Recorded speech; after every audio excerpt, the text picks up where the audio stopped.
What's up guys, my name is Ace, and I'm back from Mexico. I survived the trip. Just in case you don't follow me on Twitter, I am now back. All the videos you've been seeing from me have been all pre-recorded, but this is me, my first video back since I left for that trip. And this is why this video is actually coming so late. This is going to be an initial impressions slash somewhat of a review of the maps from the Havoc DLC. And I know I'm a week late, but I was on vacation, so that's the reason for that.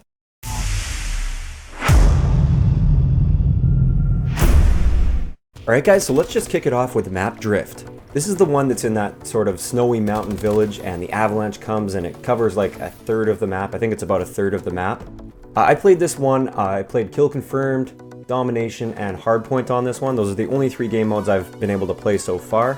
And overall, my reviews are, I kind of like the change of pace. It's a nice longer, more of a linear map. And there's lots of great long lines of sight, but you can also use SMGs effectively. You can rush and use cover to your advantage. You can move from cover to cover and get inside the buildings and kind of wreck the enemy in their spawn, which is kind of nice. One thing I don't like is kind of the flow of the map, at least in Domination, Domination specifically. And I think this is just due to the location of the B flag. They have it kind of up in that tower by the carousel. I feel like that kind of ruins the flow of the map a little bit. It makes other areas of the map sort of irrelevant. And I would actually like to see that B flag move to the ground, but it's probably not going to happen. I don't think they've ever moved a flag, not that I can ever think of. So I guess we'll just have to live with it. So it's definitely not one of my favorite maps out of this DLC, but it's not bad. It's got great color. I like the avalanche. That whole sequence is nice. I like that it only covers a third of the map, kind of like the tidal wave on Defender. I kind of like that it does that. It's just something to think about in the game. And overall, I like that you can use a sniper rifle on this map, but you can also use an SMG on this map. So there's great variety with this map. So overall, I'd say it's probably one of my least favorite out of this DLC, but it's also not a bad map by any means. So next up, let's have a look at Urban. So Urban is a map that is really small and extremely chaotic. And I kind of like this for Advanced Warfare. It's a nice change of pace. This isn't a map that I want to play all the time just because it is so chaotic and there's not much room to think or make smart decisions. It's basically just kill an enemy or two and then you're dead, and then kill another enemy or two and then they kill you. And there's guys all over the map at any given point in time. It's really hard to predict any sort of spawn or flow or anything like that, at least with the game modes that I played. And I played a fair number of game modes on this map. But I really like the change of pace, and I like that there's finally a map where shotguns are absolutely dominant. Most of the map that the game actually launched with, they weren't really designed with shotguns in mind, from what I can tell.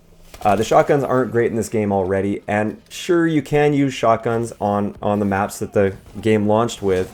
You can use them, but there's never really that one map that was like, yes, this is the shotgun map. Like Green Band, sure, it's a little bit smaller, but there's lots of longer lines of sights as well, so you can use a shotgun and be somewhat effective. Same with like Detroit, you can use a shotgun and be somewhat effective with. But this map, Urban, is a shotgun map, and I really like that. You can take Attack 19 on here and just destroy people. So it's an awesome change of pace. I really hope it doesn't become like Nuketown though, where it just becomes voted for every single time, and we play this like every second game, because that would get really frustrating. I want to play this map every once in a while, just not all the time. Moving on to the map Core. This map is beautiful. I really like the color palette on this map. I like that it's a nice bright map. Enemies pop out very well. And it's kind of an interesting looking map as well. Just all the different elements on the map. So aesthetically, I love this map. Now, I'm not really a big fan of maps with circular flow, and this is definitely one of those maps. But this one does play out quite nicely. I like that there's, once again, a variety of combat that you can have. There's areas where you can snipe. There's areas where you could maybe use a shotgun. I wouldn't really recommend a shotgun on this map, but you can use SMGs and assault rifles. And there's a good range of gunfights, so you can have longer range gunfights or close-up gunfights if you want that. So that's kind of nice. Like I said though, I'm not a huge fan of maps with circular flow, but I still really have been enjoying myself on this map. So once again, not really my favorite map, but it's really beautiful. I love the looks, I love the color palette and everything on this map. And I definitely think I'm going to enjoy myself even more on this map in the future. So finally, we have Sideshow, and this is the map that I was actually really nervous about when I saw like the trailer and all the little screenshots and everything of this map, I thought it was going to be really small and crazy, like chaotic, because there's all the rooftops that you can go on and everything like that. And I honestly wasn't, and I guess I'm still not really a fan of the whole clown thing with the bombs and all that. That's just kind of gimmicky to me. But this is actually my favorite map out of this map pack. I'm really enjoying myself on this map. I love the really long lines of sight. I love all of the verticality. I feel like they actually did verticality very well on this map, because you can get on those rooftops, but you don't have very good cover on top of those rooftops. So it's kind of a trade-off that you have.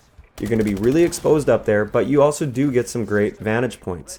So I kind of like it, the sort of cat and mouse game where there's the guys on the rooftop, and then there's the guys that are trying to flank the guys on the rooftop and jump up and punch them in the back. Or there's guys trying to find crazy lines of sight to kill those guys off the rooftop. And more of that will actually be coming for Maps Exposed, which I will be doing Maps Exposed for all of these maps as fast as I possibly can. Hopefully within like a week they'll all be up, but no promises on that. We'll see how my time is.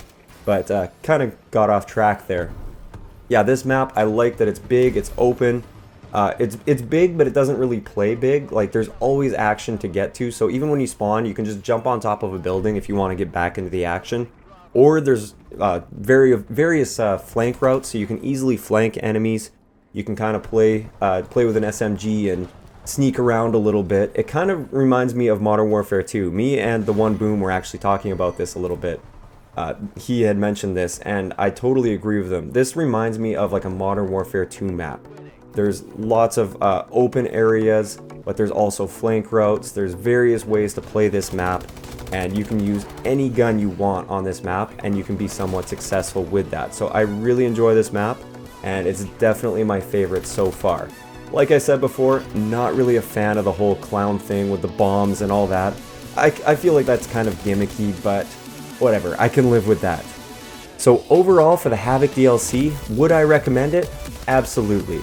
Some of the maps I like more than others. Some of them I kind of want to see only every once in a while. I'm talking to you, Urban. I don't want to see you pop up all the time, but it's a nice change of pace. The colors on these maps are generally really nice. The aesthetics, the flow of the maps, I kind of like, well, for the most part. Some of them are a little, I don't know, I don't really like the flow so much on Drift, but that's just my opinion. Maybe I just need some more playtime on it to really understand the flow a little bit better. So that's my overall review. I feel like the maps are great, and I would definitely recommend buying this DLC if you're somebody that plays Advanced Warfare relatively often. So what do you guys think? Let me know in the comment section below. I'd love to hear your review on each one of the maps, or even just overall. And also, let other people know whether you suggest buying the map pack if you already own it. That way, if you're still unsure about whether or not you want to buy the map pack, don't just take my word for it. Go down in the comment section below. Have a look at what other people are saying, and use that to make an informed decision about whether or not you want to buy this map pack.